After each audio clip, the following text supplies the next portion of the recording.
ඉතින් ටීචර් අමතක නෑ නේද අපිව? ආවේ නැතුවට ඉස්කෝලේ පැත්තේ ඉස්සර තරමට තාම මතකයි. මතක සේරම ඔහේ තියලා ආව. අලුත් නංගිලා මල්ලිලා සෙට් එකක් දැන් අපේ පන්තිවල. පොඩ්ඩක් ඊරිසියයි. ඒත් කමක් නෑ ඒකට. අපිත් ඉඳගත්තේ අපේම අයියලා අක්කලගේ පුටුවල. ඉස්සර හරි කරදරයි හැමදාම ඉස්කෝලේ එන්න. හරි බරයි ඔළුවට පොත්වල අකුරු දැක්කම. දැන් හැරිලා බලද්දි හිතෙන්නේ එක දෙයයි හනිකෙට. ආයෙ එන්න තිබ්බනම් ඉස්කෝලෙට අපේ උනුත් එක්කම.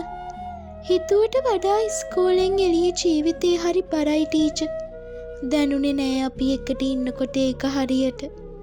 ආයෙ බැරි වෙයිද පන්තියේ සෙට් එකත් එක්කම එකට ඇවිත් වාඩි වෙලා කයියක් දාන්න. ඒ වෙලේට අපි හරි නිදහස්. අපේම උන් එක්ක. ඉස්කෝලෙත් අපි එක්කම වෙනස් වෙනවා. ආසයි ඒව දකින්න. එදා වගේම ආදරෙයි ඔයාලා හැමෝටම. අපේ තැන අපිට කියලා හිත්වලට තැනෙන්න පුංචි ඉඩක් අපිට තියලා තියන්න. අපේ පන්තියේ මුල්ලක.